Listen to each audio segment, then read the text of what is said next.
Hello, नमस्कार साथियों। एक बार फिर आप लोगों का शुभ नॉलेज पॉइंट में स्वागत है। तो आज के इस वीडियो में हम लोग देखेंगे जीके जीएस से संबंधित कुछ महत्वपूर्ण प्रश्न जो आपके आने वाले एग्ज़ाम में काफ़ी हेल्पफुल साबित होगा। तो आज का पहला प्रश्न है साथियों, हर्यक वंश के किस शासक को कुनिक कहा जाता था? तो इसका सही उत्तर होगा अजातशत्रु को। अजातशत्रु को कुनिक के नाम से जाना जाता था। इसे आप लोग जरूर याद रखेंगे। प्रश्न नंबर 2 है साथियों, नंद वंश का संस्थापक कौन था? तो इसका सही उत्तर होगा महापद्म नंद। महापद्म नंद नंद वंश के संस्थापक थे। नंद वंश के अंतिम शासक घनानंद थे, जिसे चंद्रगुप्त मौर्य ने पराजित कर नंद वंश के स्थान पे मौर्य वंश का स्थापना किया था। चलते हैं साथियों प्रश्न नंबर 3 की ओर।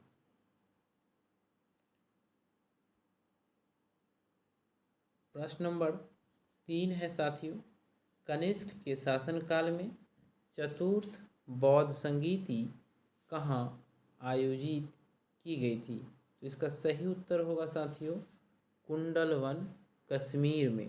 कनिष्क के शासनकाल में कुंडलवन, कश्मीर में चतुर्थ बौद्ध संगीति का आयोजन किया गया था। कनिष्क कुषाण वंश के शासक थे। इसे भी आप लोग ज़रूर ध्यान में रखेंगे साथियों, ताकि आपका कोई भी प्रश्न एग्ज़ाम में न छूट पाए। चलते हैं प्रश्न नंबर 4 की ओर साथियों, जो काफ़ी महत्वपूर्ण प्रश्न है साथियों, कि भारतीय राष्ट्रीय कांग्रेस की स्थापना कब हुई थी? तो इसकी स्थापना हुई थी साथियों 1885 को। भारतीय राष्ट्रीय कांग्रेस की स्थापना 1885 को हुई थी। साथियों, भारतीय राष्ट्रीय कांग्रेस से आपको सभी एग्जाम में एक या दो प्रश्न जरूर देखने को मिलेंगे।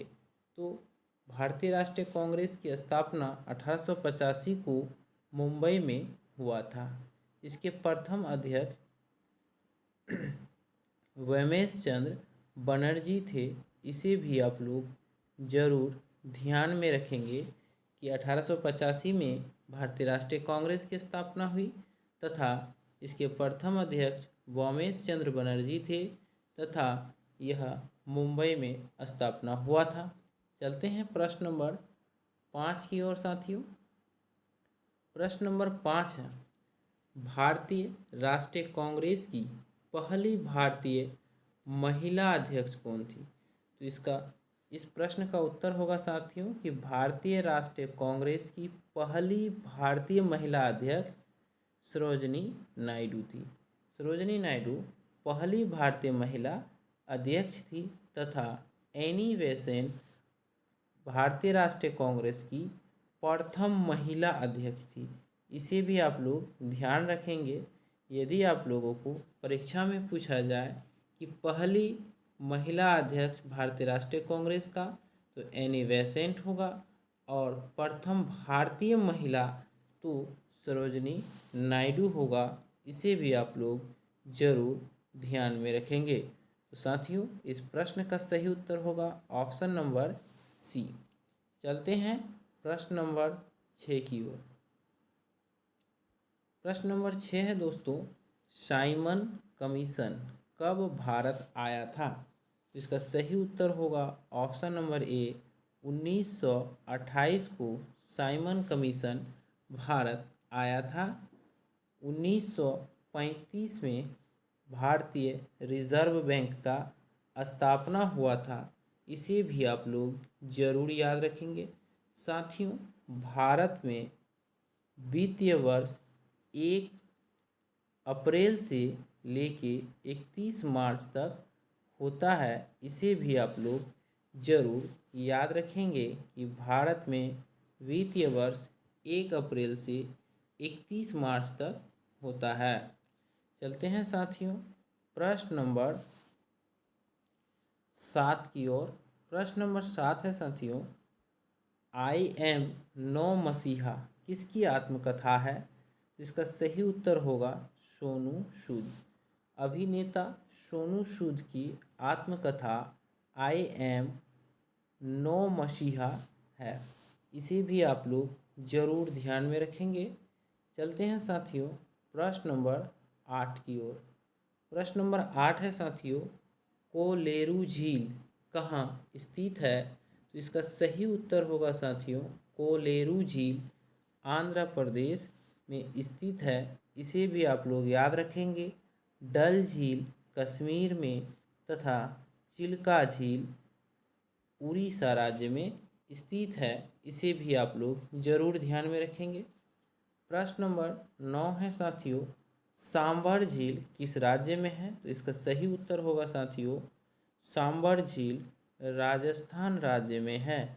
राजस्थान की राजधानी जयपुर है, जिसे गुलाबी शहर के नाम से जाना जाता है। चलते हैं प्रश्न नंबर 10 की ओर साथियों, नुआखाई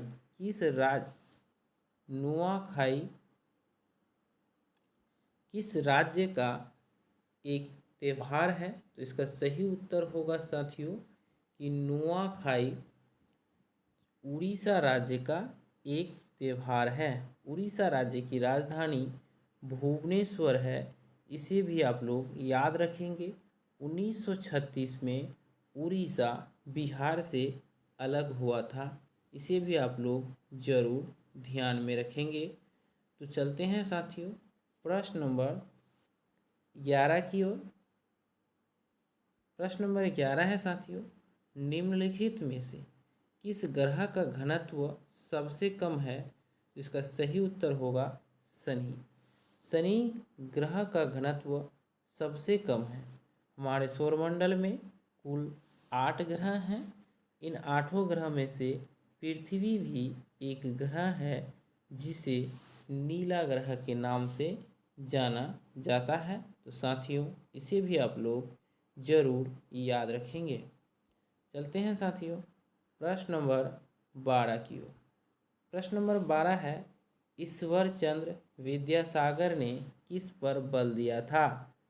किस पर बल दिया था? तो इसका सही उत्तर होगा साथियों, ईश्वर चंद्र विद्यासागर ने विधवा पुनर्विवाह पर बल दिया था। प्रश्न नंबर 13 है साथियों,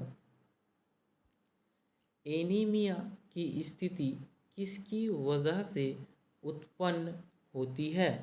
साथियों इसका सही उत्तर होगा, एनीमिया जो रोग है साथियों, यह खून की कमी से उत्पन्न होता है तथा यह आरबीसी की कमी से होता है। इसे भी आप लोग ध्यान में रखेंगे कि एनीमिया की स्थिति आरबीसी की कमी से उत्पन्न होता है। मनुष्य के शरीर में 4 प्रकार के रक्त समूह पाए जाते हैं, ए बी बी तथा ओ। तो इनमें से ए बी जो रक्त समूह है साथियों, यह सर्वग्राही कहलाता है तथा ओ सर्वदाता कहलाता है। इन्हें भी आप लोग जरूर याद रखेंगे। रक्त का रंग हेमोग्लोबिन के कारण लाल होता है। चलते हैं प्रश्न नंबर 13 की ओर साथियों, प्रश्न नंबर 14 की ओर। प्रश्न नंबर 14 है साथियों, निम्न में से किस मानव शरीर की जैव रसायन प्रयोगशाला? प्रश्न नंबर 14 है साथियों, निम्न में से किस मानव शरीर की जैव रसायन प्रयोगशाला कहा जाता है? यानी इनमें से किसे मानव शरीर की जैव रसायन प्रयोगशाला भी कहा जाता है? इसका आंसर होगा साथियों लीवर को। लीवर को मानव शरीर की जैव रसायन प्रयोगशाला कहा जाता है। चलते हैं साथियों प्रश्न नंबर 15 की ओर। प्रश्न नंबर 15 है दोस्तों, राजस्थान की राजधानी है, तो इसका सही उत्तर होगा जयपुर। जयपुर राजस्थान की राजधानी है। राजस्थान के मुख्यमंत्री भजन लाल शर्मा है। इसे भी आप लोग जरूर ध्यान देंगे। चलते हैं प्रश्न नंबर 16 की ओर साथियों। प्रश्न नंबर 16 है, भारतीय दलहन अनुसंधान स्थित है। तो भारतीय दलहन अनुसंधान संस्थान जो है साथियों, वह कानपुर में स्थित है। इसे याद रखेंगे कि भारतीय दलहन अनुसंधान संस्थान कानपुर में स्थित है। चलते हैं साथियों प्रश्न नंबर 17 की ओर। प्रश्न नंबर 17 है, भारत में दाल का सबसे बड़ा उत्पादक राज्य है। तो इसका उत्तर होगा मध्य प्रदेश में। ऑप्शन नंबर बी इसका सही उत्तर होगा कि भारत में दाल का सबसे बड़ा उत्पादक राज्य मध्य प्रदेश है। प्रश्न नंबर 18 है साथियों, विश्व डाक दिवस कब मनाया जाता है। तो इसका उत्तर होगा 9 अक्टूबर को प्रति वर्ष विश्व डाक दिवस मनाया जाता है। 9 जनवरी को प्रवासी भारतीय दिवस मनाया जाता है। चलते हैं साथियों प्रश्न नंबर 19 की ओर। प्रश्न नंबर 19 है, द्रोणाचार्य पुरस्कार किसे प्रदान किया जाता है। इसका सही उत्तर होगा द्रोणाचार्य पुरस्कार खेल प्रशिक्षकों को प्रदान किया जाता है। तो इस प्रश्न का सही उत्तर होगा ऑप्शन नंबर बी कि द्रोणाचार्य पुरस्कार खेल प्रशिक्षकों यानी खेल के कोच को दिया जाता है। चलते हैं साथियों प्रश्न नंबर 20 की ओर, जो आज का अंतिम प्रश्न है। प्रश्न नंबर 20 है साथियों, चरक संहिता किसकी रचना है। तो इसका उत्तर साथियों आप लोगों को कमेंट बॉक्स में देना है कि चरक संहिता का रचना किसने किया था। तो साथियों ये आप लोगों के लिए होमवर्क रहा है और इसका उत्तर आप लोग कमेंट करके बताएंगे। तो साथियों यदि आप हमारे वीडियो में नए हैं तो इस चैनल को सब्सक्राइब करें, लाइक करें तथा अपने दोस्तों के बीच शेयर करना ना भूलें। धन्यवाद साथियों, तब तक के लिए